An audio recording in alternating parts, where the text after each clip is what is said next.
Bismillahirrahmanirrahim. Jadi Quran banyak menyebutkan keistimewaan waktu, tetapi Quran tidak pernah mengajarkan kita untuk mengkultuskan waktu. Kenapa? Karena semua waktu yang istimewa di dalam Quran itu hanya akan diraih oleh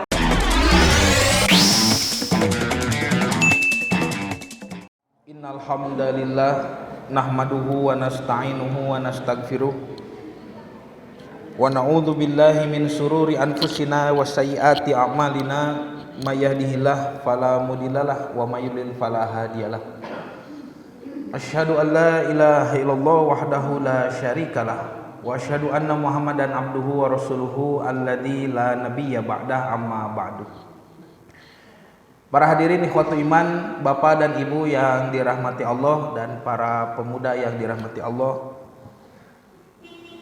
Puji dan syukur kehadirat Allah yang Maha Ghafur, kita bisa dipertemukan kembali dalam acara kajian Ba'da Subuh di masjid yang kita cintai ini. Mudah-mudahan apa yang kita laksanakan menjadi bentuk rasa syukur kita kepada Allah karena sudah diberikan akal pikiran. Dan akal pikiran ini akan dihisab nanti di akhirat. Ditanya dipakai apa saja. Ada satu dosa khusus yang Nabi sebutkan bagi orang yang membiarkan dirinya tidak tahu atau bodoh terhadap perkara agama. Nanti ditanya oleh malaikat, kenapa sekian puluh tahun hidup di dunia tidak dipakai belajar Al-Quran?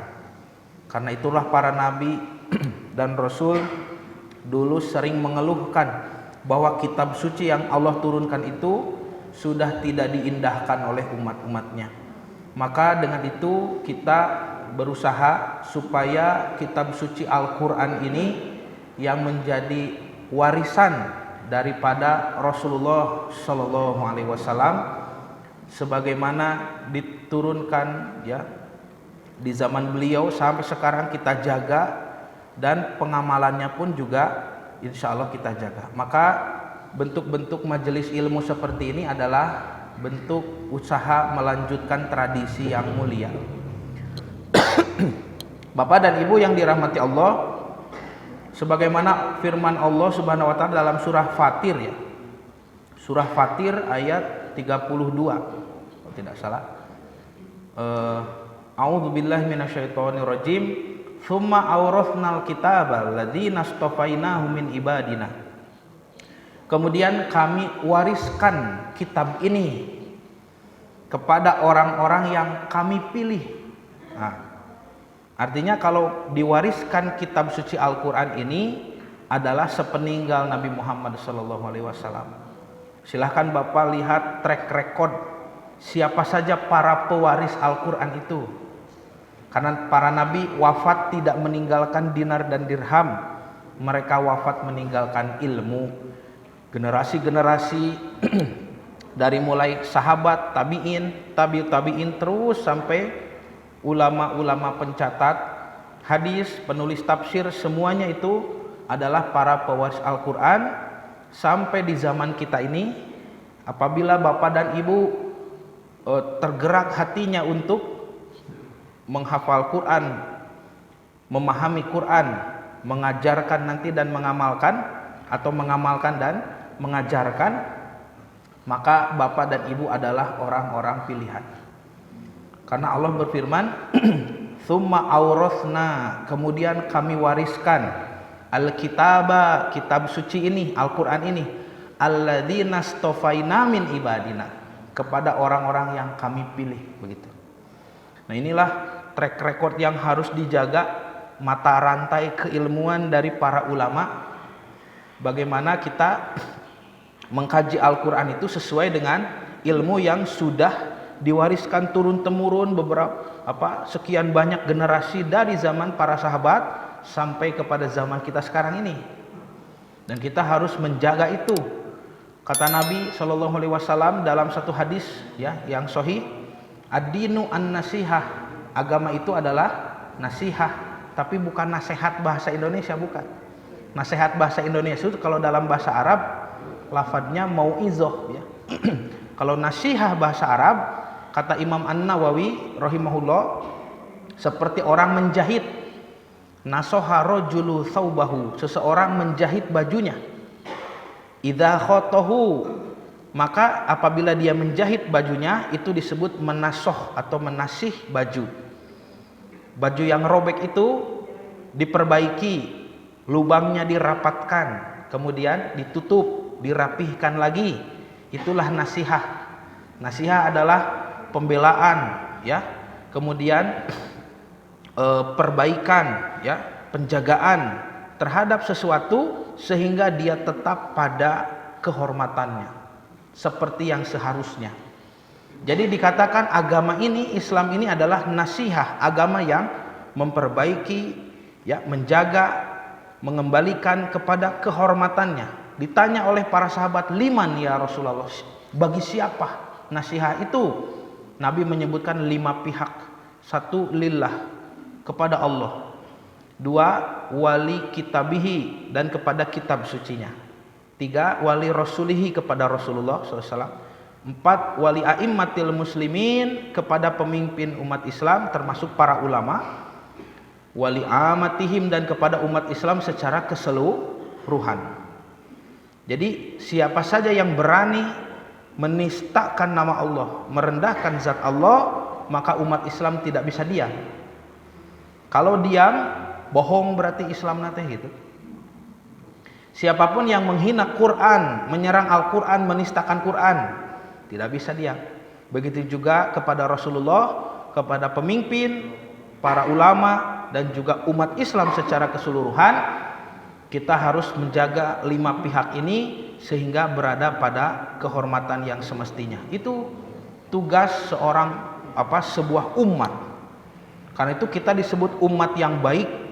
Kuntum khairu ummatin ukhrijat linnas. Kalian adalah umat terbaik yang pernah ada di kalangan manusia, umat Islam. Kenapa? Karena ya'muruna bil ma'ruf wa tanhauna 'anil munkar. Ta'muruna bil ma'ruf wa tanhauna 'anil munkar. Karena kalian memerintah pada ma'ruf, kebaikan, dan melarang pada kemungkaran. Artinya kalau bapak dan ibu hidupnya diam-diam saja, tidak amar ma'ruf nahi munkar, bohong Islam nate gitu. Nah, bapak dan ibu yang dirahmati Allah, maka Al-Quran kali ini kita ambil tema. Sebetulnya saya tidak mau menjelaskan, kalau dikhususkan selalu tiap tahun baru banyak. Karena di Islam tidak ada tahun baru, ya. Bagaimana bisa Nabi merayakan tahun baru? Karena di zaman Nabi Muhammad SAW tahunnya saja belum ada. Muharram, Safar, Rabiul Awal, Rabiul Tsani, Jumadil Ula, Jumadil Tsani, Rajab, Syaban, Ramadan. Di zaman Nabi belum dihitung dengan angka 1 tahun itu. Nah, tetapi tahun itu disebut dengan kejadian yang fenomenal yang terjadi di tahun itu. Nabi lahir bertepatan dengan tahun ketika Abrahah mau menghancurkan Ka'bah. Makanya disebut Nabi lahir tahun apa? Tahun gajah. Amul fil, tahun gajah. Cik amul fil teh tahun sabaraha? Taya angkaan. Amul fil weh. Ya. Ketika Nabi Muhammad SAW diangkat menjadi nabi dan rasul, disebut tahun pengutusan, amul bi'tsah. Ketika Abu Thalib wafat, Siti Khadijah juga wafat, Nabi sedih, disebut tahun kesedihan, amul huzni. Ketika Nabi diizinkan hijrah ke Madinah, Nabi mengajak Abu Bakar lalu hijrah, tahun ke-13 itu setelah kenabian di Mekah, disebut amul izni, tahun diizinkan. Nanti di Madinah, tahun pertama Nabi persiapan segala macam, membangun peradaban. Tahun kedua baru syariat itu berubah, kiblat pindah, ya. Saum Ramadan turun, ibadah kurban disyariatkan, hukum rajam ditambah dengan hukum cambuk, ya. Banyak sekali hukum yang dirubah di tahun kedua di Madinah. Maka tahun kedua di Madinah disebut amul amri, tahun perintah-perintah. Nah, karena itu Nabi Muhammad SAW hidup tidak mengenal tahun di kalender Muharram, Safar begitu, tidak ada. Artinya kalau kita mau cerdas, bagaimana Nabi tahun baruan, Pak? Tahunnya saja beliau tidak tahu. Dan dituliskan oleh Imam At-Tabari rahimahullah di dalam kitab sejarahnya yang terkenal, Tarikh Tabari. Saya punya di rumah 5 jilid, ya. Imam At-Tabari menjelaskan kapan ada kalender Islam ini 1443 sekarang ya. Ini sejak kapan ini? Sejak pemerintahan sahabat Umar bin Khattab. Sudah pernah dijelaskan ya dulu. Dan tidak ada kepentingan agama membuat kalender itu semata-mata kebutuhan teknis, administratif kenegaraan. Banyak usulan masuk ketika rapat itu, Umar rapat dengan sahabat yang hadir waktu itu. Dari mana tahun pertama? Dihitung, itu yang dicari pendapat. Yang kedua, mana bulan pertama di kalender itu? Maka tahun pertama ini banyak usulan masuk. Ya, kata Imam Ibnu Abbas radhiyallahu anhuma, ada yang mengatakan kita hitung dari Amul Fil, dari tahun gajah kelahiran Rasulullah. Kata Umar, jangan, nanti hari lahir Nabi dikultuskan. Gening nya panayeuna tuh sok. Nabi itu lahirnya kapan tidak ada yang tahu, Pak. Sok tinggal baca kitab sejarah mana yang paling tua. Mana kitab sejarah paling tua dalam dunia Islam? Satu, kitab Tarikh Ibn Ishaq. Kitab sejarah tulisan Imam Ibnu Ishaq. Ini kalangan tabi'in. Tabi'in teh murid sahabat. Paling tua ini, ditulis tahun 80 Hijrah. Bayangkan itu. Dua, muridnya Ibnu Ishaq, Tarikh Ibnu Hisham. Ini menyempurnakan kitab sejarah gurunya. Nanti Imam Ibnu Hisham wafat, muncul Imam At-Tabari, Tarikh At-Tabari. Tiga-tiga kitab ini saya punya. Cari kapan Rasulullah lahir, tidak ada yang tahu pasti. Kenapa? Karena saat itu bayi kecil itu, Muhammad kecil itu sallallahu alaihi wasallam belum dikenal orang. Tidak ada yang memperhatikan kelahirannya. Tetapi ketika Nabi wafat, Nabi sudah menjadi orang yang besar dan kewafatannya diingat orang banyak. Nabi wafat, ini ijma, sepakat para ulama, 12 Rabiul Awal. Nabi wafat 12 Rabiul Awal, tahun 10 di Madinah. Sedangkan lahirnya tidak ada yang tahu. Ada yang mengatakan bulan Sya'ban, ada yang mengatakan bulan Ramadan, ada yang mengatakan Rabiul Awal. Hanya yang paling terkenal supaya cantik begitu nomornya. Ngarah nomor cantik, gak sesuai disarwakeun 12 Rabiul Awal. Padahal Nabi belum tentu lahir di 12 Rabiul Awal. Yang sudah pasti itu Nabi 12 Rabiul Awal itu wafatnya. Jadi nu dirayakeun teh naon ieu teh atuh? Wa nauzubillah. Makanya fatwa terbaru dari mufti di Mekah Syekh Utsman Al-Khamis, lebih baik umat Islam menghindari perayaan-perayaan tahunan seperti itu. Nah, jadi tahun baru tidak ada, ulang tahun pun tidak ada. Nah, maka saya ingin menegaskan bagaimana kerangka berpikir supaya tidak sulit dipahami oleh orang awam. Orang awam masih sulit memahami, nah maka jeung ulahnya ulang tahun. Gitu kan? Banyak itu yang bertanya, kenapa tidak boleh tahun baru kita kan bergembira begitu ya? Bersyukur diganti dengan muhasabah gitu. Bukan tidak boleh bergembira itu, cuman kalau mengkhususkan satu ritual di waktu tertentu harus ada perintah kalau di dalam Islam. Ini termasuk ranah ibadah. Ibadah itu cari dalil perintah, bukan cari dalil larangan. Ya, tidak ada. Kalau cari dalil yang melarang itu bukan ibadah, itu muamalah. Boleh minum, boleh ini minum air, minum teh manis, boleh silakan bebas.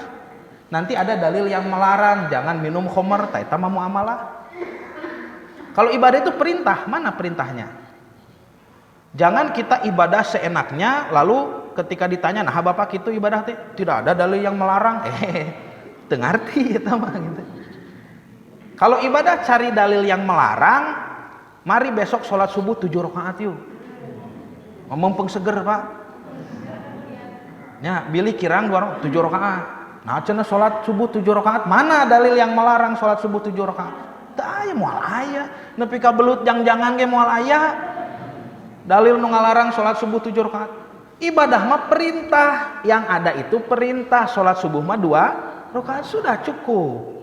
Ya, ini pelajaran sanawiyah atau Pak, pelajaran SMP usul fikih meni hesenya. Nah, Bapak dan Ibu yang dirahmati Allah, maka saya ingin sampaikan dulu kesimpulannya supaya mumpung Bapak dan Ibu sedang fokus kabujeng nunutan ke gitu kan. Tanapi kabujeng aya nu uwi. Kesimpulannya disampaikan lebih dulu ya. Jadi kesimpulan dari kajian ini apa? Al-Qur'an dan keistimewaan waktu.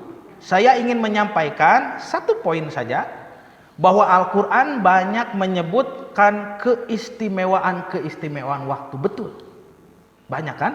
Di Quran ada waktu, ada sholat Jumat, ada hari Jumat, ada bulan Ramadan, ada Lailatul Qadar, ya, ada banyak sekali. Ada tahajud sepertiga malam, ada itu fatahajjad bihi nafilatan laka, itu kan sepertiga malam, ya. Ada keistimewaan waktu dalam Quran, ada. Jadi Quran banyak menyebutkan keistimewaan waktu, tetapi Quran tidak pernah mengajarkan kita untuk mengkultuskan waktu. Kenapa? Karena semua waktu yang istimewa di dalam Quran itu hanya akan diraih oleh orang yang beramal. Kalau orangnya tidak beramal, dapat tidak keistimewaannya? Tidak dapat. Dalam satu hari saja ada waktu istimewa banyak kan? Kata Nabi, tiap waktu azan masuk sholat itu waktu istimewa di awal waktu. Kalau kita segera sholat, apalagi berjamaah, lalu ucapan amin kita sama dengan ucapan amin malaikat di langit, maka dosanya terhapus, kan begitu. Kemudian kalau hujan, sehari hujan itu saatul ijabah, saat diijabah doa. Kalau terjadi gerhana, saatul ijabah, ya.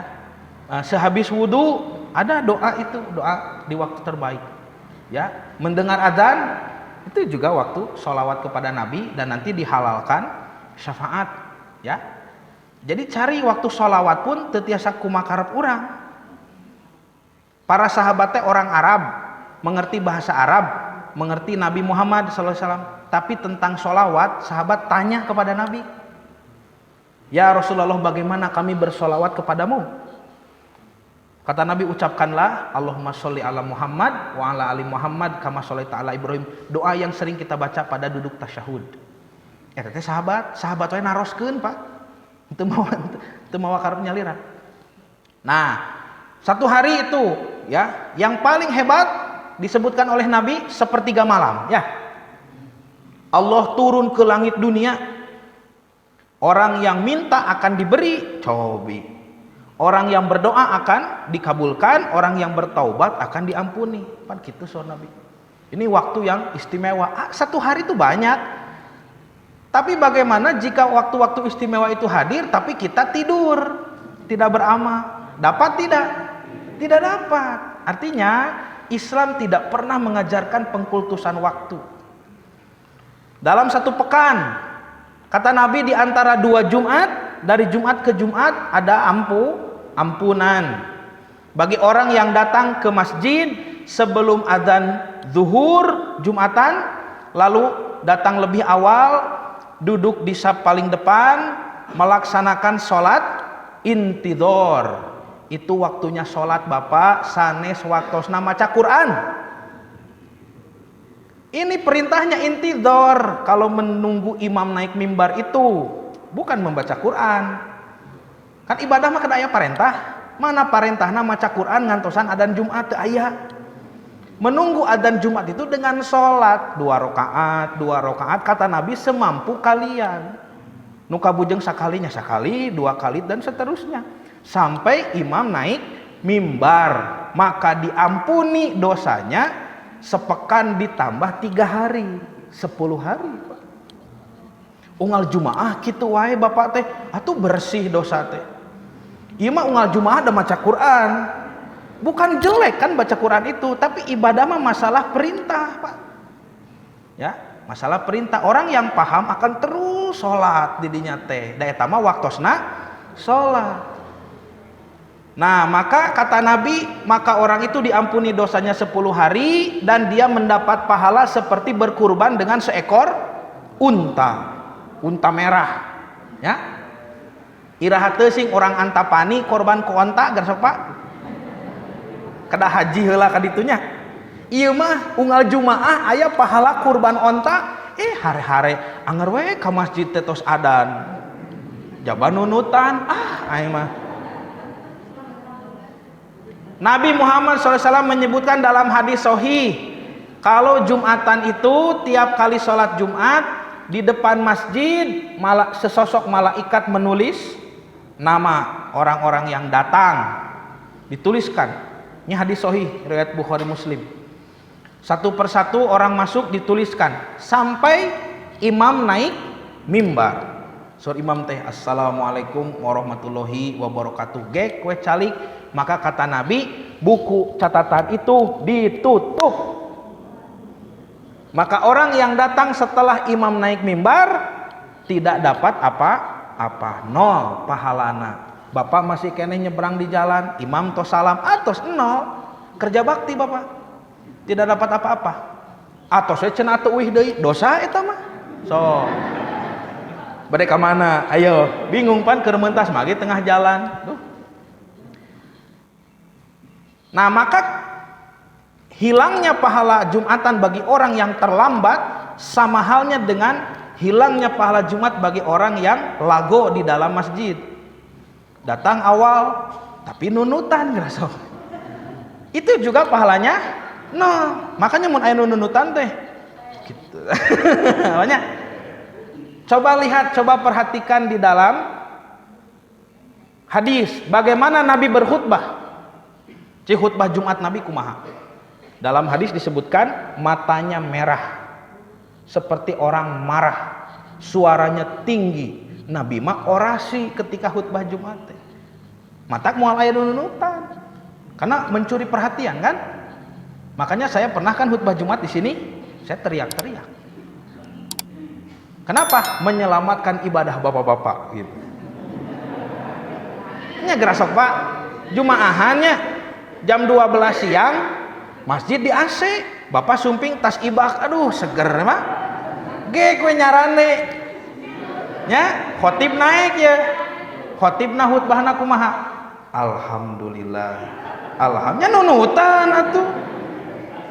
Bukan begitu khutbah Rasul ketika Jumatan. Nabi itu menjelaskan sesuatu yang menarik perhatian, nerangkeun kiamat, nerangkeun pencabutan nyawa, sehingga orang-orang itu antusias, moal nunutan moal. Ima ngeren nu diterangkeun teh iman, Islam, atuh geus hatam nu kitu mah nu lain atuh. Nah, ini kan ya intermezzo lah. Jadi kalau khutbah Jumat ya itu menjadi patokan bagi orang yang kesiangan, maka isi khutbah jadi patokan orang yang sedang mendengarkan. Ulah dugikeun ka malaweng sakedik-kedik acan. Beda Bapak sedang mendengarkan saya berbicara sekarang dengan sedang mendengarkan imam khotib khutbah Jumat, beda kan? Yang ini lebih sakral. Kenapa lebih sakral? Salat duhur itu 4 rakaat. Kenapa sekarang diganti dengan salat Jumat yang hanya 2 rakaat? Kamana 2 deui sok? Dina khutbah gitu. Nilai 2 rakaatnya itu di khutbah Jumat. Makanya teu aya pulungan dina khutbah atos.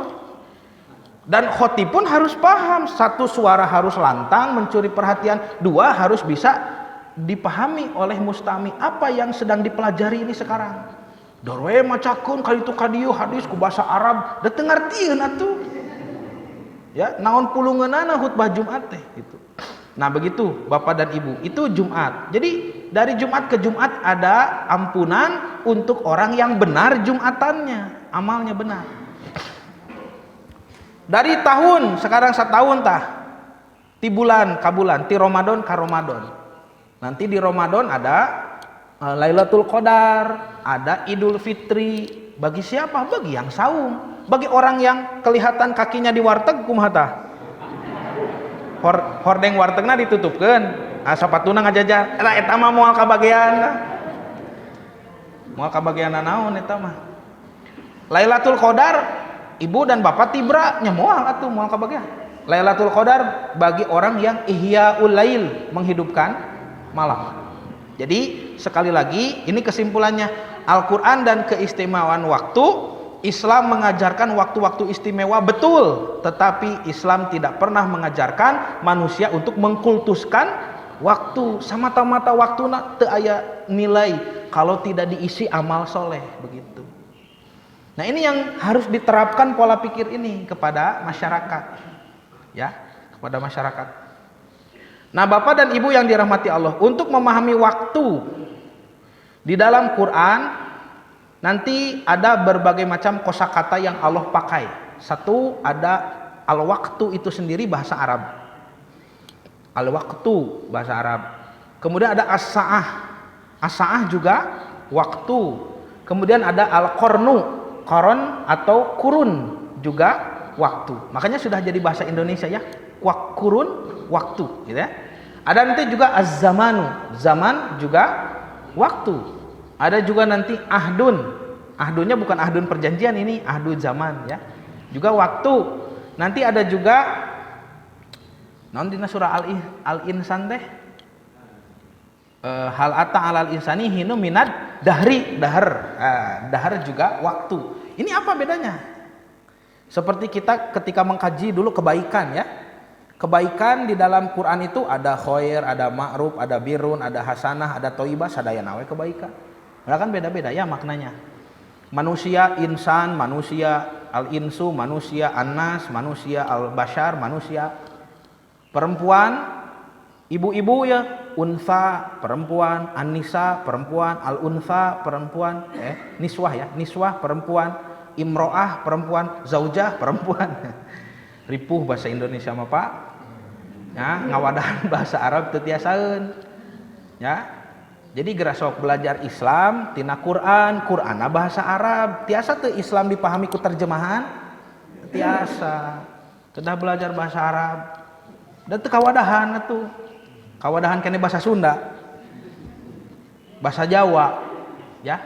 Eta ge bahasa Sunda ge ada yang kesulitan atau menyerap dari bahasa Arab aya. Beteung, tak beteung teh tina batnun pan perut. Beteung. Wasuh. Wasuh, naon wasuh? Wasihun dalam bahasa Arab itu kotor, margi kotor diwasuh gitu. Itu bahasa Sunda, tina bahasa Arabnya. Tidak terhitung ya. Nah, untuk memahami waktu-waktu yang istimewa dalam Quran ini, saya belum berhasil membuat materi apa perbedaan makna antara sa'ah, zaman, waktu, dahar ya. Ya, itu bukan pekerjaan yang enteng ya. Nanti insya Allah kalau sudah jadi nanti dibahas lagi. Sekarang tidak mungkin kata para ulama memahami waktu ya kalau tidak paham apa yang menjadi wadah daripada waktu itu bagi kita. Apa? Kita ini diberi wadah yang disebut dengan hidup ya Pak, al-hayyu atau al-hayatu. Nanti dengan hidup ya ada waktu dulu. Waktu ini ada sebelum kita lahir kan banyak. Sebelum bapak ibu lahir kan waktu sudah ada. Nah, nanti kita lahir, kita juga nebeng tah karena waktu kita hidup ini, waktu untuk kita hidup ini al-hayat. Nanti dari waktu untuk kita hidup ini harus juga dikerucutkan lagi, dimakmurkan. Hayat hidup bapak dan ibu itu harus dimakmurkan. Bagaimana makmurnya hayat, makmurnya hidup? Apabila dipakai beribadah. Kalau tidak beribadah, tidak dianggap hidup. Karena itu tidak ada orang kafir yang dianggap hidup di hayat. Hanya orang yang hidup yang punya amal. Dan dia punya pahala. Dan pahala ini yang akan dihisab. Nanti amal ini yang akan dihisab. Kalau orang kafir tidak akan dihisab. Kenapa? Kan tidak ada amalnya. Langsung digiring nu kafir mah Pak ka neraka ya. Ya. Nah, apa namanya? Maka umur. Nah, ini muncul kalimat al-umur. Kalau diterjemahkan ke dalam bahasa Indonesia jadi usia, padahal beda. Kalau usia dalam bahasa Indonesia durasi, apa ya? Durasi lamanya seseorang hidup di dunia. Nah, ada orang bapak atau sabaraha tahun, bapak atau 70 berarti usianya 70 kan begitu kalau usia, konsep usia dalam bahasa Indonesia. Kalau dalam bahasa Quran umur itu bukan usia. Umur itu adalah kehidupan yang dibuat makmur dengan ibadah, itulah umur. Makanya ada kakek-kakek yang ditanya oleh khalifah dulu, "Kakek, berapa umurmu?" Kata si kakek, "Umur saya baru 7 tahun." Yang gitunya. Ternyata baru masuk Islam 7 tahun yang lalu. Sebelum itu berada pada masa jahiliyah, masa kebodohan, tidak tahu cara beribadah begitu. Nah, Bapak dan Ibu yang dirahmati Allah, untuk memahami umur, memahami waktu yang diberikan oleh Allah kepada kita sebagai fasilitas hidup, maka kita harus ketahui dulu ini wadahnya, al-hayat, kehidupan, dan lawan katanya al-maut, kematian. Berapa kali kita hidup, berapa kali kita mati disebutkan di dalam surah Al-Baqarah 28. A'udzubillahi minasyaitonirrajim. Kaifa takfuruna billahi wa kuntum amwat. Maut heula urang teh. Bagaimana kalian kufur kepada Allah padahal dulu kondisi kalian itu amwat, mati. Fa ahyakum, kemudian dihidupkan. Tsumma yumitukum, kemudian dimatikan lagi. Tsumma yuhyikum, lalu dihidupkan lagi. Tsumma ilaihi turja'un, kepada Allah Bapak dan Ibu kita semua akan kembali. Jadi Bapak Ibu 2 kali mengalami kematian, 2 kali mengalami kehidupan. Selang-seling, mati dulu, hidup, mati, hidup. 4 fase berarti. Sekarang kita ada di fase kedua. Sudah melewati mati pertama, kita sedang berada di hidup pertama. Nanti kita melewati fase mati kedua, dan setelah kiamat kita tidak setelah kiamat, di alam lain kita di barzakh itu sudah hidup kedua. 4 fase ini melibatkan 3 alam.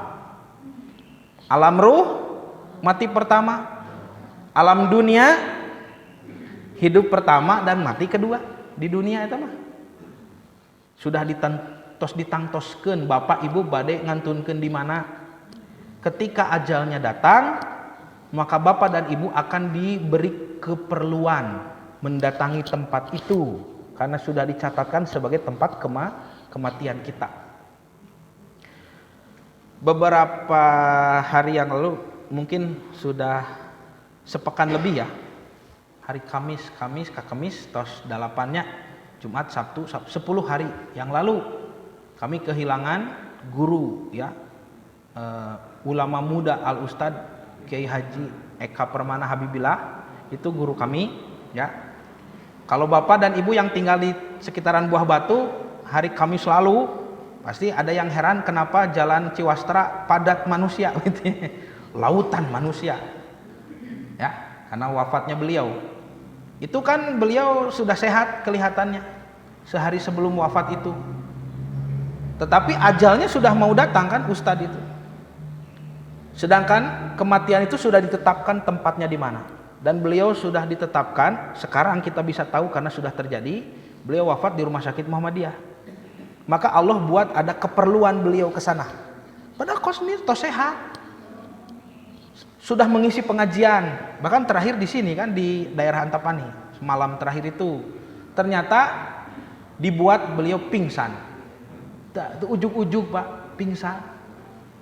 Maka karena keluarganya panik, dibawalah ke Rumah Sakit Muhammadiyah. Disitulah beliau wafat. Ya, Allahu yarham. Semoga Allah merahmati beliau insyaallah. Nah, Bapak dan Ibu yang dirahmati Allah. Jadi 3 alam.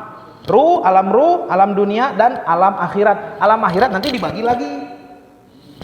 Dimulai dengan barzakh. Barzakh itu alam kubur. Bapak di alam kubur nanti bisa lebih lama daripada alam dunia. Makan kumaha ada orang teh lami keneh Pak, masuk surga. Masuk surga lami keneh. Kenapa Abu Hurairah radhiyallahu anhu menangis ketika sakaratul maut? Abu Hurairah itu ketika wafat menangis, sahabat Abu Hurairah radhiyallahu anhu. Ditanya, "Kenapa Anda menangis?" Ku murid-muridnya ditaros ya. Wahai Abu Hurairah, bergembiralah, Anda ini sahabat Nabi, Anda dijanjikan tempat mulia di sisi Nabi. Nabi menyebut Anda masuk surga tanpa hisaban. Wah, kemuliaannya disebutkan. Tidak berhenti menangis. Lalu Abu Hurairah setelah isak tangisnya sedikit ya mereda, beliau mengatakan, perjalananku sangat jauh, bekalku sangat sedikit. Cobi. Teh Abu Hurairah Abu Janda kumaha? Saya tahu mau cerik moal. Kata Abu Hurairah, perjalananku masih jauh tapi bekalku sangat sedikit. Orang yang paling banyak meriwayatkan hadis berbicara seperti itu. Abu Hurairah kan paling banyak meriwayatkan hadis, mengalahkan istri Nabi atuh Pak, Aisyah we eleh. Padahal Aisyah teh sasarangan jeung Nabi atuh. Maksudnya, kenapa bisa mengalahkan sampai Ummahatul Mukminin ya? Karena kata Imam Bukhari, yahduru ma la yahdurun wa yaktubu ma la yaktubun. Abu Hurairah itu hadir ketika orang-orang tidak hadir dan beliau menulis ketika orang-orang tidak menulis. Nah, berapa interaksi Abu Hurairah dengan Nabi? Hanya 3 tahun saja. Datang ke Madinah tahun ke-7. Itu pengalaman Abu Hurairah. Ayatnya riwayat Abu Hurairah kisahnya di perang Badar, perang Uhud, perang Khandaq teh aya. Da naon paribasana paneri gitu sumping nanti. Dari satu tempat Taif yang waktu dulu Nabi berdakwah ke sana, Nabi dibaledogan. Dilempar sampai giginya patah, sampai luka di lututnya banyak. Yang Nabi nanti istirahat di kebun anggur ketemu anak kecil Kristen itu. Ya, yang kaget ketika Nabi mengetahui tentang Nabi Yunus bin Matta. Si anak Kristen itu kaget, kenapa Anda tahu Nabi kami? Kata Nabi Muhammad, karena aku pun seorang Nabi, gitu ya. Gortiha Nabi teh. Datangkan malaikat Jibril dengan malaikat penjaga gunungnya. Seorang malaikat penjaga gunung kumaha? Ya Rasulullah, rek ditinggang moal cenah Taif. Kalau Anda menyetujui, saya timpakan gunung ke atas kepala mereka. Kata Nabi, tong. Di baledoga ngertihan. Sigana lamun bapak tingang lah, nyeri gitu. Sigana kami kurang gitu banyak. Lah tinggang lah bener lah, kebenaran cenah lah gitunya. Panuju aing gitu Pak. Ente Nabi mah, kata Nabi jangan, mereka tidak tahu, kaumun la yaqubun, mereka kaum yang tidak mengerti. Aku harap akan lahir generasi baik dari turunan mereka. Itulah Abu Hurairah radhiyallahu anhu. Hendaknya buah tina kesabaran mah Pak pasti selalu manis, meskipun kita tidak tahu kapan manisnya itu. Ya. Jadi Abu Hurairah itu datang tahun ke-7, Nabi wafat itu tahun 10, hanya 3 tahun interaksi, tapi meriwayatkan hadis paling banyak. Nah, sahabat yang sehebat ini menyebut bekalku sangat sedikit, Pak. Nah, tetapi nanti yang harus disampaikan, poin kita adalah bukan masalah banyak atau tidak banyaknya amal. Yang dikhawatirkan oleh Abu Hurairah bukan masalah sebanyak apa amal, bukan begitu. Tetapi takut kalau amal ini jumlahnya dikalahkan oleh jumlah dosa eta maksudnya. Karena kalau Bapak dan Ibu bisa memastikan dosa ini 0, Bapak dan Ibu bisa memastikan dosa ini habis, amal yang sedikit itu sudah cukup untuk membuat Allah ridho dan memasukkan kita ke surga. Mana dalilnya? Dalilnya Yahudi yang ingin berpartisipasi dalam perang Uhud ya. Ada kan seorang Yahudi ya yang ingin ikut perang Uhud. Kata Nabi tidak boleh.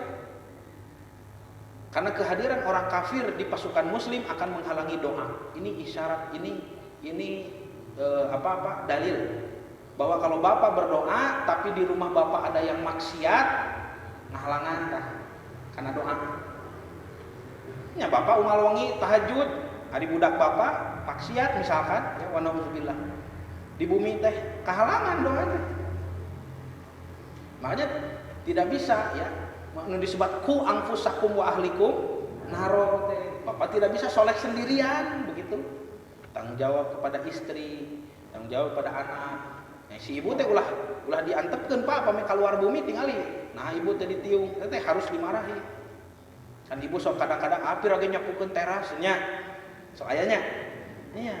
Tidak boleh ibu perempuan itu terlihat seluruh anggota badan kecuali wajah dan telapak tangan. Punten patarosanana Bu, kaki boleh terlihat tidak? Tuh kan, ibu tara di kaos kaki atuh. Sok enak di kaos kaki tuh. Nah, kan aurat eta teh Bu. Sanes mah aurat itu bukan masalah kabita teu kabita lah. Cenah da ibu mah roromeheun moal anu kabita. Da sanes masalah kabita. Memang moal anu kabitaeun gitu kudu roromeheun. Tapi masalah hukum, ini masalah hukum. Meser kaos kaki stocking tos seueur nu adipis, nu warna kulit, nu coklat, ya. Pakai itu karena tidak boleh terlihat kaki dan bapak harus memperhatikan ibu sampai sedetil itu kalau ingin selamat dari pertanyaan di yaumul hisab. Nah, tahu kata Yahudi, baik saya mau masuk Islam kalau begitu. Bersyahadatlah Yahudi itu lalu dikasih senjata ikut perang, ternyata terbunuh kan? Ya. Terbunuh, lalu Nabi mengatakan di akhir perang Uhud, siapa yang ingin melihat penduduk surga yang tidak pernah sujud sekali, ini orangnya, kan begitu. Berarti bekalna naon unggul tah? Syahadat sareng perang. Eta ge kapaehan. Teu nulungan. Ngiring maot unggul, tapi bagja. Dan nanti kalau dia orang Yahudi yang taat sebelum masuk Islam itu juga dapat pahala. Ketaatannya kepada kitab terdahulu, kitab Torahnya Nabi Musa. Nah gitu Pak, jadi liyabluwakum ayyukum ahsanu amala. Bukan aksaru, bukan yang paling banyak, tapi ahsan yang paling baik. Bagaimana baik itu? Dosa dikosongkan, ibadah diikhlaskan. Naon ikhlas dina ibadah teh cocok dengan aturan Rasul. Nulis lewat ikhlas teh cocok sareng aturan. Di urang mah da ikhlas teh disebut teu dibayar atuh. Jadi pami ikhlas teh kedah rugi gitu. Ikhlaskeun we, tunya rugi nu kabayang teh. Mung aing diikhlaskeun mah gitu. Ikhlas mah sanes kitu, ikhlas cocok sareng aturan. Ikhlas nanti dalam niat harus cocok dengan aturan bagaimana niat. Amal harus cocok begitu, ikhlas. Makanya amal yang ikhlas, amal yang sulit. Nya tuh dah harus sesuai dengan apa yang Allah inginkan sulit. Cik sholat kurang tos sudah betul tidak sholat kan sulit ya. Nabi sholatnya sesuai yang Allah inginkan. Abu Bakar 10% dari sholat Nabi. Kalau Nabi dapat 100, Abu Bakar 10%. Ari urang? Eta ulah kadinya ngemutna. Keun eta mah balitungan matematis mah nya, nu penting ke dosa urang kosong Pak. Makanya lebih baik konsentrasi pada penghapusan dosa. Yang celaka itu terus ibadah jong-jong dosa ge terus. Tak ieu disebut naon? Ya maksiat jalan teh nya. Salat terus maksiat jalan. STMJ. Salat terus maksiat jalan cenah kitu. Ada lagi yang lebih berbahaya Pak. Dia menganggap dosanya habis, lalu dia fokus ibadah, padahal setiap dia ibadah, setiap nambah dosa. Eta mah bahaya.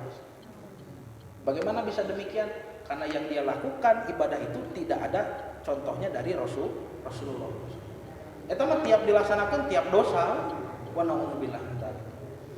Nah, Bapak dan Ibu yang dirahmati Allah, kembali ke sini. Jadi ini dalilnya 4 fase 3 alam.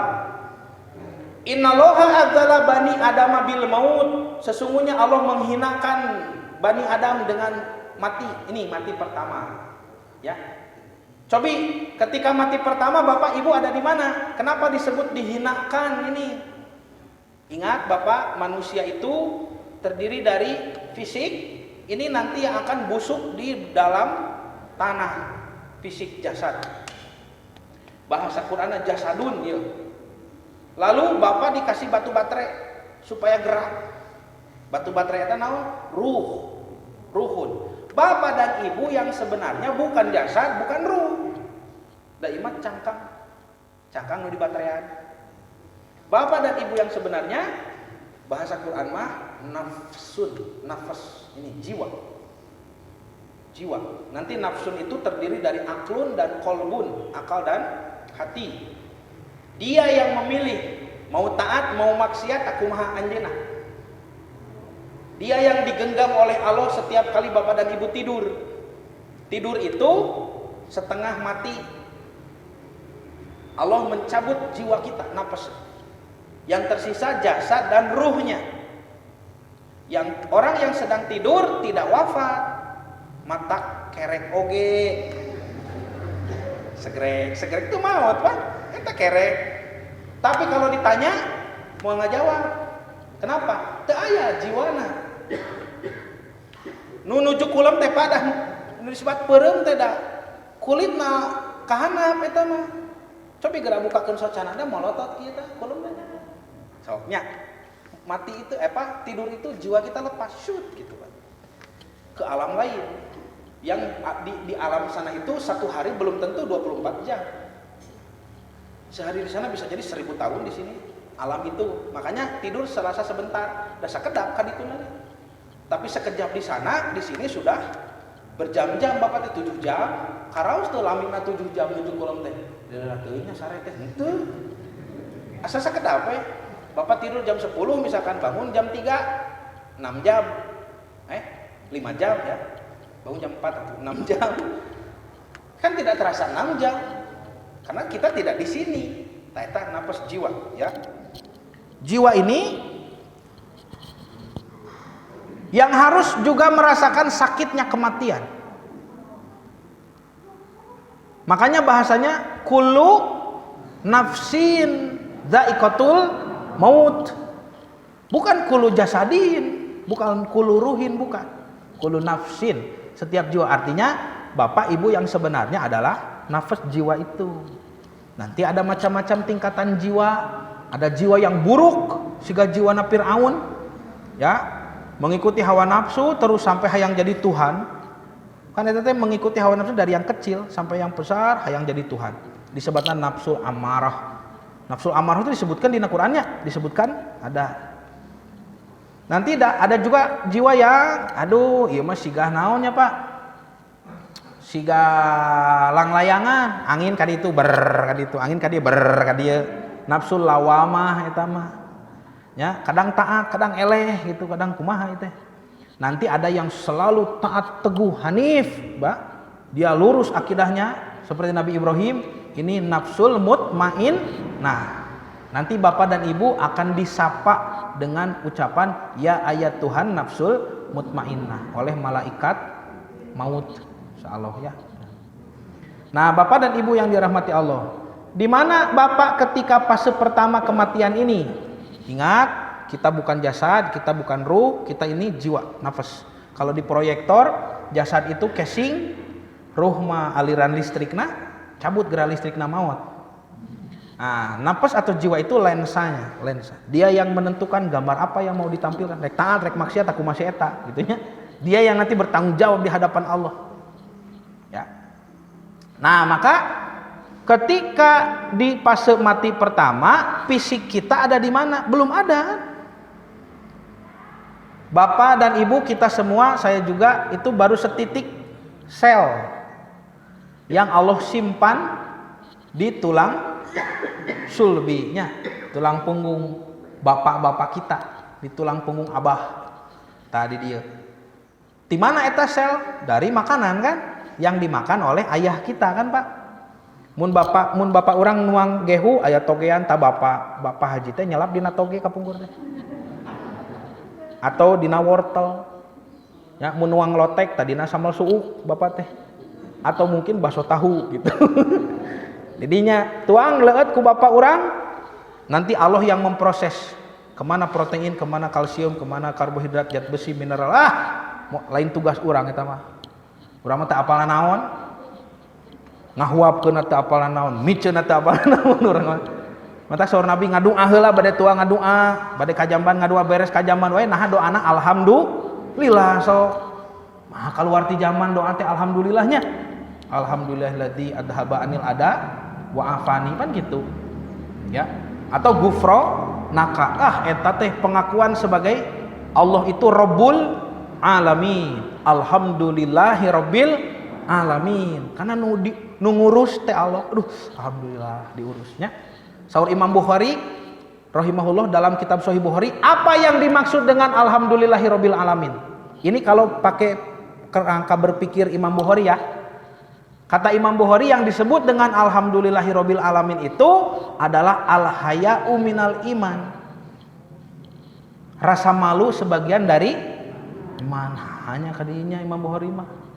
Ternyata ketika kita menyebut alhamdulillahirabbil alamin, maka kita mengakui sudah diurus oleh Tuhan Sang Maha Pengurus. Kalau merasa kita ini diurus, banyak jasa Allah teh ka urang teh, maka tidak boleh hidup seenaknya. Kalau ada orang yang menyebut alhamdulillahirabbil alamin tapi hidup seenaknya, tidak mau taat, ka era. Sorry Imam Bukhari, tidak tahu malu itu orang. Kalau tidak taat kepada Allah kan sudah diurus. Makanya yang disebut dengan alhamdulillahirabbil alamin teh al-haya'u minal iman, rasa malu sebagian dari iman. Kadinya nya Imam Bukhari mah cerdas-cerdasna gitu, Pak. Nah, jadi di sini Bapak belum jadi manusia apa belum ya? Titik sel. Secara spiritual napas kita ada di mana? Ada di alam ruh, diambil syahadat, gitunya. Dulu syahadatnya di alam ruh, ketika masuk ke dunia syahadat deui tong. Tekedar itu keluar mati Islam. Nya, tidak boleh menyuruh syahadat. Bapak cenah syahadat, Bapak tak can syahadat. Nah nitah daftar ulang kan keluar sekolah ge henteu. Nya ada anak, cenah daftar ulang. Nah, bet kudu daftar ulang teu keluar. Nah, ini ya fase pertama. Wa ja'ala dunya daro hayatin, dan menjadikan dunia sebagai negeri tempat hidup. Tsumma daro mautin, kemudian negeri kita mati. Tuh, dua fase ada di dunia nih. Ya, dugi ka maut kedua. Oke, hidup yang kedua. Wa ja'alal akhirata daro jazain, akhirat sebagai negeri pembalasan. Tsumma daro baqoin, kemudian negeri keabadian. Bapak kembali lagi tadi ya, kita di akhirat bisa lebih lama daripada di dunia. Bapak menunggu kiamat saja nanti di alam barzah bisa sangat lama sekali. Nabi Muhammad hidup di dunia hanya 63 tahun, tapi di alam barzah Nabi sudah 1400 tahun. Kalau satuan waktu di alam barzah sama dengan di dunia. Kalau beda, bisa jadi Nabi Muhammad baru sebentar. Ya, di alam barzah teh. Ini fase pertama, kematian pertama. Bapak dan Ibu, saya sendiri, kita semua belum menjadi makhluk yang bisa disebut. Surah Al-Insan menjelaskan itu. Hal ata 'alal insani hinun. Bukankah telah datang kepada manusia? Ya, bismillahirrahmanirrahim. Hal ata 'alal insani hinun minad dahr. Ta ieu teh hese narjemahna, Pak. Bukankah telah datang kepada manusia satu waktu dari masa. Hina teh kan hinun itu ketika ya. Ketika itu dahr ta. Ini satuan waktunya bukan perputaran bumi, peredaran bulan, revolusi bumi ke matahari, bukan, ini beda lagi. Ini kita di alam ruh. Yang mana waktu itu lam yakun syai'an madhkuro, Bapak Ibu merupakan sesuatu yang belum dapat disebut. Nah, naon atuh dah. Belum jadi manusia. Lalu apa yang dilakukan di alam itu? Diambil syahadat. Alastu birrabbikum. Ya. Bukankah aku ini Tuhan kalian? Qalu, Bapak Ibu menjawab, bala syahidna, benar kami bersaksi. Ini wa id akhadha rabbuka min bani Adam, ketika Allah mengambil dari bani Adam min duhurihim, dari tulang punggung. Ini Quran sudah menyebutkan 14 abad yang lalu kalau sel nutfah itu berasal dari punggung. Waktu itu belum ada yang tahu. Nah, kela tacan. Di sini setelah Bapak dan Ibu syahadat, bala syahidna, di dalam penafsirannya Imam Ibnu Katsir menjelaskan, Allah perintahkan malaikat, uktub, tuliskan. Ya kamu Pak Haji, seratkan. Apa yang dituliskan? Satu, ajal. Berapa lama Bapak hidup, berapa lama Ibu hidup di dunia, bade sabaraha gigaeun mun kuota internet mah gitu. Ini seperti kuota internet dah gitu. Ibu 100 gigaeun gitu. nya antosan dugi ka seep. Jadi semakin tambah tahun itu semakin berkurang. Bujang-bujang ka hoyong niup lilin dikeprokan. Bertambah umurmu 1 tahun lain berkurang.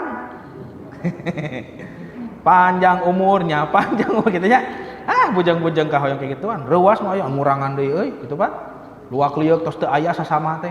Pun aki eta mah ngapunten. Pun aki kelahiran 30-an ya. Luak liuk teh saeb cenah ka itu ka dieu geus eueuh babaturan teh cenah kitu nya. Enya, komo orang Jepang mah aya nu dugi ka 100 langkungnya. Temongkeun kana kamera disorot. Ini orang 120 tahun eraeun cicing we. Batu geus kamarana hirup keneh. Kan begitu, ya. Jadi umur seperti kuota, tapi tidak bisa di top up, tidak bisa isi ulang. Datang malaikat maut 100.000 deui lah gitu tiasa. Top up. Paket 5 GB gitu tidak bisa. Nah, dituliskan ajal, dan ajal ini dirahasiakan. Sifatnya begitu. Kata para ulama, pengerahasiaan ajal ini nikmat cenah Pak, yang jarang disyukuri. Leres gitu nikmatnya. Cobi gerak pami teu dirahasiakeun bade diwartosan. Nah, reuas moal nikmat. Bapak teh cenah sasih Januari tah. Kaping hiji 2023. Alah satahun deui cenah gitu. Mata pas 30 hiji Desember teh batur ngenyut kembang api bujeng-bujeng ka hayong ceu ya. Isuk rek maut urang gitu.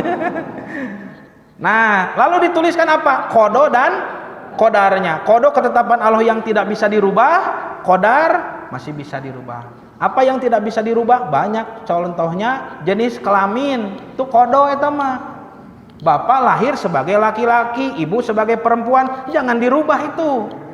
Kodo eta mah sanes takdir eta mah takdir mah tiasa dirobih ku doa. Ya Allah abdi hayang jadi istri cek bapak teh tiasa. Capek jumaahan wae teh, jaba nunutan. Jaba kaberangan cenah gitu. Abi mah alim jumaahan teu tiasa Pak. Nanti ada orang laki-laki berubah jadi perempuan lalu sadar bahwa itu salah. Ingin taubat, kumaha taubatna? Ditiung salah atuh eta. Anggar we ngalanggar kodo. Pan aya nu kitu nya.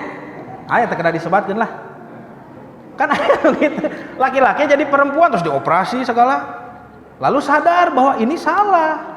Lalu dia bertaubat. Kumaha taubatna? Dimukena nya salah keneh anya. Taubat yang benar bagi yang melanggar itu adalah kembali hidup sebagai seorang laki-laki serusak apapun tubuhnya. Itu jantan masalah memang lalaki. Udah cenah tos teu ayaan. Nya teu naon. Da teu aya ibadah nganggo eta tah keneh. Tiasa keneh rukun Islam gitu. Nya moal tiasa gaduh putra saur saha.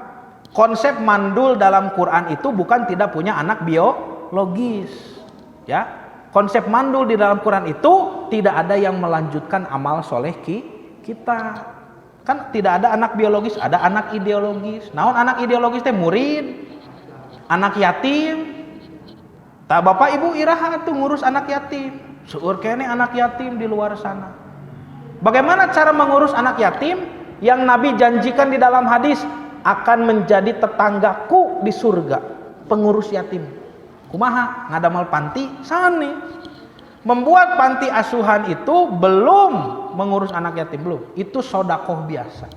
To'amul miskin, memberi makan orang miskin etama. Yang disebut mengurus anak yatim itu hilang status keyatimannya. Dicanak ka bumi urang, diambil sebagai anak kita, anak angkat.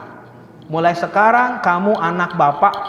Kalau ada yang bertanya siapa bapamu, ya tah bapak. Bapak hidup ayeuna. Tah eta ngurus anak yatim. Soalnya dikumpulkeun dina panti itu bukan tidak baik, tapi belum mencapai begitu ya. Bukan tidak baik, tapi jangan berhenti di situ gitu maksudnya. Ya. Nah, Bapak dan Ibu yang dirahmati Allah, setelah kodo ketetapan yang tidak bisa dirubah, kodar juga dituliskan. Senangnya, susahnya, masalah, kabingung, kasusah orang, tos diseratkeun. Kata Nabi, musibah ketika mau terjadi di dunia ini kepada seseorang sudah menggelantung dari sepertiga malam di atas rumah orang itu. terus ngagulantung tak kieu. Kalau ditakdirkan terjadinya jam 3 sore, maka dia terjadi jam 3 sore. Misalkan bapak ya tos ditakdirkan kamu musibahan. Wa nauzubillahnya, contoh ieu mah Pak. Bapak teh ditakdirkan katabrak beca dina tanyakan. Teu nyerinya. Nya si emang keur ngaboseh nanyak na buruk bapak si emang gitu. Katabrak beca dina tanyakan jam sabaraha? Jam 3 sore misalkan. Itu sudah menggelantung dari sepertiga malam. Dan kata Nabi ini bisa dihindari. Bisa ditangkis, bisa dihilangkan dengan sodako. Ya. Nah, sodako itu tidak usah dengan uang. Kullu ma'rufin sodakotun. Setiap kebaikan itu sedekah. Kebaikan terkecil di dalam Islam naon disebutkan ku Nabi, walau antal ko ahoka biwajhin tolkin. Meskipun engkau bertemu seseorang dengan wajah yang tersenyum. Seuri atuh Pak. Bapak teh meuntas sasarengan bade ka masjid jam barau jam medud. Seuri atuh Pak. Assalamualaikum juga nu teu wau. Pan urang teh bade salatnya ka masjid, sok Bapak mun mapah di ditu aya batur, da teu pataros sok. Mana hakul muslim alal muslim situn teh mana? Hak muslim sesama muslim. Idza laqitahum fasalim alaihi. Kalau bertemu harus ucapkan salaman. Di urang mah teu aya. Assalamualaikum, assalamualaikum. Saya kedah absu salam saur Nabi sebarkanlah salam. Bau di tempat wudu sok. Ya. Nah, pas suliwar teh pan, hare-hare we. Ya, seuri atuh Pak, seuri. Da moal dianggap teu damang moal. Da benten nu teu damang mah gumujengna benten. Seseurian eta mah sura seuri. Mata ulah kersa disebut 2 kali. Eta mah sura seuri. Ieu mah seuri, ya. Nya disebut 2 kali mah awon wae Pak. Sok Bapak hajinya janten haji-haji. Haji-haji cenah juga kitu. Nah, itu teh kan 2 kali mah awon. Nah, sudah ya jodoh itu ini. Jodoh juga ditetapkan. Jodoh teh naon Pak? Bukan menikah atau bercerai, bukan. Menikah dan cerai itu ikhtiar kita. Jodoh mah tinggal surah An-Nur. Orang mukmin untuk lelaki mukmin untuk perempuan mukmin, lelaki musyrik untuk perempuan musyrik, pejinah untuk pejinah. Jadi jodoh mah dina Quran disebut konsep zauj. Kesamaan kualitas ruh, kualitas nafas jiwa. Bapak ahli pengajian kita ini semua, ibu saya moal kabita ku lawan jenis nu nongkrong di klub malam moal atuh. Naon teh sajodoh. Tapi bisa tidak yang tidak sejodoh ini menikah, bisa tidak? Bisa. Dan nikah mah ikhtiar orang. Cerai juga bisa tidak? Bisa. Itu juga ikhtiar orang. Jadi jangan dikatakan mau nikah, jodohna, mun teu nikah sanes jodohna, bukan begitu. Lamun cerai kumaha? Nya cerai mah cenah jodohna dugi kadinya. Upami jodohna dugi kadinya berarti takdir. Kalau takdir ketetapan Allah. Lalu kenapa Allah benci perceraian? Nah, benci pan ku Allah ditetapkeun ke perceraian meureun kitu. Sane. Nikah cerai itu ikhtiar bapak dan ibu sebagai manusia punya free will, kebebasan memilih. Sebagaimana kita bebas memilih mau taat mau maksiat gitu. Jadi jodoh teh mana? Jodoh bapak, kalau bapak jiwa yang berwarna biru misalkan, kalau pakai warna ya. Pakai ilustrasi supaya mudah dipahami. Di luar sana perempuan yang berwarna biru itu banyak. Nusa jodoh sareng bapak, ya. Tapi bapak pilih satu si ibu, lalu minta penghalalan kepada Allah, ini akad nikah. Jadi ada tidak yang jodoh kita di luar sana tapi tidak dinikahi? Banyak atuh. Ngan mun bade dicanak sadayana kata Quran jangan lebih dari 4 gitu. Jadi Quran mah bukan menyuruh poligami tapi membatasi. Karena kalau tidak dibatasi, bapak mah bu, tiasa 40, tiasa 400. Bapak mah cek Quran, tong langkung tia 4, bahaya ya bapak mah. Eta ge kanu peryogi, nu teu peryogi mah hiji we, fankihu wahidah nikahilah satu begitu. Ya tidak ada Quran mah cenanya hanya kalah nitah poligami, sok saha nih Quran nitah poligami. Nikah mah Pak relatif. Hukum nikah itu kata para ulama relatif. Nikah mah hukumna naon sok nikah? Relatif. Ada nikah yang sunnah, ada nikah yang makruh, ada nikah yang wajib, ada nikah yang haram, ada. Ya. Nah, oke kan mau dibahas teras jadi ngebahas pernikahan orang banyak atau salah. Ya, relatif. Imam At-Tabari itu tidak menikah. Berani Bapak dan Ibu menyebut Imam At-Tabari berdosa? No. Nah, Imam At-Tabari memang orang yang tidak butuh gitu. Ya, dia sibuk mencari data ilmu untuk membuat karya-karyanya yang fenomenal. Imam At-Tabari mah teu kabujeng, sanes teu hoyong, teu kabujeng nikah, ngantunkeun bujang, tapi tos sepuh. Nah, Bapak dan Ibu yang dirahmati Allah, ada tidak yang bukan sejodoh tapi menikah? Ada, naon salah pilih gitu. Ya, tak kenal maka ta'arufan gitunya. Pas ta'aruf, asa sae teh. Padahal namanya nage ta'aruf tina arofa artinya mengetahui sebagian. Beda dengan alima. Alima mah mengetahui seluruhnya. Da ta'arufnya Pak, nu ditemongkeun teh nu saena we hungkul. Ari pas nikah, geni, gitu kan? Salah milih tapi tos terlanjur, gitu kan? Bagaimana cara memperbaikinya? Bisa diperbaiki? Bisa. Orang yang ternyata geuning teu sajodoh, urang meresep karena ibadah, ieu mah teu acan. Bisa disajodokeun teh? Bisa. Jadi tadi warna nafas, jenis jiwa itu karena ilmu, karena pendidikan, karena kebiasaan beribadah. Ya, makanya kalau Bapak dan Ibu menikah lalu tidak merasa sejodoh, harus sama-sama belajar. Jadi sebetulnya laki-laki dan perempuan sudah disiapkan bisa menjadi jodoh kalau sama-sama soleh menuju Allah. Nah, kalau ada sama-sama soleh begini, nanti bahasa Quran mah zauj disebut nanti pasangan. Tuh. Nah, jadi yang disebut di luar kita ini banyak jodoh teh yang sebelum dinikahi sudah sekualitas dengan bapak, dengan kita, dengan ibu, gitu Pak Bu ya. Nah itu jodoh, jadi sudah ditetapkan semuanya. Inna kuna an hadza ghafilin toslah. Nah sekarang kemana Allah Subhanahu Wa Taala mengirim kita? Saya harus cepat ya. Allah menyebutkan kami punya banyak sekali alam. Nih disebut sab'u samawat, 7 petala langit. Ini dimensi ruang dan waktu yang banyak sekali. Karena 7 di dalam bahasa Arab tidak selalu berarti 6 ditambah 1, tetapi bisa juga artinya banyak, tetapi tidak lebih dari 10, 11 gitu banyak. Nah, maka Allah memberikan bocoran sebagian. Mana di antara sab'u samawat, 7 dimensi ruang dan waktu yang Allah miliki itu? 1 surah Al-Ma'arij ayat 4.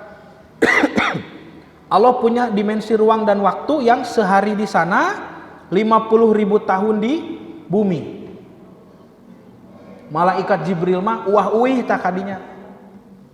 Belesat. Tinggal dina surah Al-Mursalat banyak malaikat yang terbang saling mendahului. Set kumaha urusan masing-masing. Bapak Ibu, kita ini makhluk dimensi yang lebih rendah dari dimensi malaikat. Urang mangandugi ka dimensi 3, dimensi 4 ge katemleuhan hungkul. Apa yang disebut dengan dimensi itu? Punten bilih di dia aya ahli fisika. Fisika kuantum. Dimensi adalah kemampuan ruang untuk bergerak ya. Kalau titik itu dimensi 0. Dina jero titik teu tiasa ka mana, Pan? Lalu titiknya banyak jadi garis. Garis itu dimensi 1 ya. Bisa gerak, bisa ke kiri, ke kanan, ke kiri, ke kanan. Ya. Teknologi apa yang kita gunakan sehari-hari pakai fasilitas dimensi 1? Slot panto. Kieu we. Tiasa kaluhur teu? Teu tiasa. Dimensi 1 tah. Mun hoyong lebih canggih dimensi 2 kumaha? Garisna aya 2, lalu sambungkan titik-titiknya jadi bidang datar, kertas. Itu dimensi 2. Dina kertas Bapak ngagambar ke kiri ke kanan bisa, ke depan ke belakang bisa, ke atas teu tiasa bidang datar mah teu aya tinggi. Lebih canggih lagi dimensi 3. Bidang datarnya aya 2, hubungkeun sudut-sudutna jadi kubus nih meja ini 3 dimensi. Kita ini Bapak Ibu makhluk 3 dimensi. Dan tiap kenaikan dimensi selalu lebih canggih. Muncul makhluk-makhluk baru. Di nagari, sopa di nagari teh aya nanaonan atuh. Karena bidang datar, karena kertas, dina kertas bisa ngalukis, bisa nanya. Bisa membuat apa saja kan? Kertas bisa dilipat, bisa itu. Ya, nanti 3 dimensi juga lebih canggih lagi, ada benda cair, padat, gas di sini. Ya. Lebih canggih daripada 2 dimensi. Dimensi 4 kumaha? Kalau menurut Albert Einstein, dimensi 4 itu durasi, waktu. Bapak bikin meja, di kolong meja ieu waktuna sami teh jeung di luar meja. Sami kan? Tapi Allah menciptakan alam semesta ini 3 dimensi, dan di dalam alam semesta itu beda satuan waktunya dengan di luar langit pertama, langit kedua, katilu, Sidratul Muntaha, Aras, surga, neraka, beda satuan waktunya. Allah mah nyiptakeun 3 dimensi teh jeung waktuna tah. Ada space time ya, itu dimensi 4. Makanya kita tumbuh jadi besar, jadi tua ini karena ada waktu. Ini dimensi 4. Dimensi 5 teu kabayang, Albert Einstein we botak. Mikiran dimensi 5. Lebih canggih deh duka kumaha. Ya. Dan kata Einstein, makhluk yang ada di 1 dimensi tinggi bisa mengatur sesuka hati dimensi yang ada di bawahnya. Sok Bapak kan kita makhluk dimensi 3 ini, ya. Kita bisa mengatur kertas, bisa dimensi 2. Lamun digambarnya gunung 2. Lalu di atas gunung ada kita gambar semut. Bagaimana kalau misalkan ditakdirkan semut ini hidup di dimensi datar, bagaimana semut ini bisa pindah ke gunung sebelah? Nya kedah apa gitu semut nantinya. Tapi kange Bapak dimensi makhluk dimensi 3 babari soekeun we kertasna berewek tapalkeun di dieu. Ngajelang sireumna. Sireum teh kapikiran ngajelang. Kalau semut mau pindah dari atas botol aqua ini ke laptop saya, nguriling ka hana. Bangkong majelang gitu kan. Karena benten dah. Ya, dimensi 2 mah. Jadi makhluk dimensi 3 bisa. Begitu kata Einstein. Sebagaimana makhluk dimensi 5, 6 dan ke atas bisa mengatur sesuka hati dimensi kita ini. Makanya jin bisa memindahkan rumah, bisa memindahkan bapak. Bapak teh ngaos di baitul mutakin reup nunutan lilir-lirir di pasar caringin sok. Ku jin tah, mata kapungkur mah sok aya cenah pas gugah di jero bedug cenah nya. Ulah sare di masjid cenah hudang-hudang di jero bedug. Dipindahkeun cenah. Padahal sanes ku jin eta mah ku DKM nu ambek gitu, sare we di dieu gotong gitu. Kan aya kapungkur mah dongeng gitu banyak, abdi nuju SD tah. Kade cenah tong sare di masjid bisi pindah ka jero bedug. Duka murang kali ayeuna. Nah, itu ya. Jadi dimensi ruang dan waktu banyak duka makhluk sigah kumaha apa di luar ini ya, di luar dimensi kita ini. Makanya Nabi melihat Jibril itu tidak bisa kalau di sini. Kalau di dimensi ini lir ibarat Bapak lebet karena kertas satu. Malaikat Jibril teh ka dieu teh mata jadi jalmi we. Nabi melihat Jibril dalam rupa yang asli itu di luar dimensi ini kan, di Sidratul Muntaha. Di Sidratul Muntaha ke aras Allah, Jibril teu bisa keluar. Kan malaikat Jibril tidak bisa masuk itu. Nabi Muhammad saja yang diizinkan. Nah, udah beda deh dimensinya tuh. Wah, makanya kata Quran cukup iman saja begitu. Albert Einstein itu cukup iman teh hayang bisa dipikiran matak botak. Nah, ini 50.000 tahun satu hari. Ada lagi As-Sajdah 5 ayat 5, sehari di sana 1000 tahun. Ini sudah pernah dibahas ya. Kalau ayat-ayat ini maksudnya. Al-Hajj 47, sehari di sana 1000 tahun di sini sama. Karena itu Nabi Isa tidak menua, padahal sudah berlalu 2000 tahun ya. Nanti kembali lagi ke sini karena di sananya itu bisa jadi sebentar. Nabi Isa teh. Dari sejak peristiwa penyaliban itu sampai sekarang bisa jadi baru sebentar, belum 1 hari. Tapi di sini sudah ribuan tahun. Itu dibenarkan, dimungkinkan. Nah, inilah umur itu disebut ku Allah Ta'ala. Umur di surah Fatir 11 bedakan dengan ajal. Ini Pak, ajal. Setiap benda punya ajal. Ajal Bapak dirahasiakan tadi. Walikuli umatin ajal. Semuanya punya ajal. Bintang, matahari, bumi ini punya ajal. Mata aya dinten kiamat teh aya ajalna. Dan benda-benda yang kita pakai sehari-hari ini dari bumi kan? Ini kayu kan dari pohon dari bumi. Ini plastik dari pohonnya Ya, karet dari pohon, ini air dari laut, semuanya bumi. Makanya ini pun punya ajal. Bapak teh di rumah geprek gelas pepes, atos Pak ajal. Tak kada amak-amakan. Mana omok-omokan atos ajal. Ya, kata Nabi kalau tidak pecah di tangannya akan pecah di tanganmu kalau ajalnya sudah datang.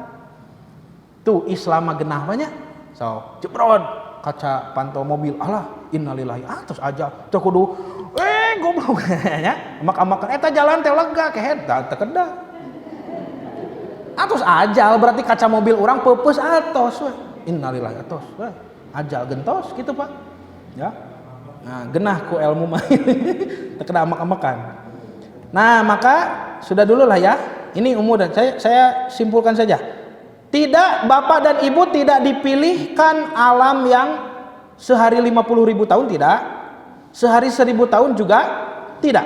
Kita datang ke alam yang satu hari hanya 24 jam. Singkat. Durasinya singkat, ajalnya dirahasiakan, bebannya berat. Harus beribadah. Makanya Allah bersumpah wal asri, demi masa waktu, innal insana lafi usrin, rugi jalmi teh. Karunya atuh Pak lamun main game mah stage nate stage tos tingkat sulit ieu teh. Henteu tina easy, normal, hard. Bapak mah langsung hard gitu ka dunia teh. Naon make jeung hard? Limit waktunya sebentar, durasi waktu seharinya sebentar, limit ajalnya tidak diberitahukan, bebannya berat.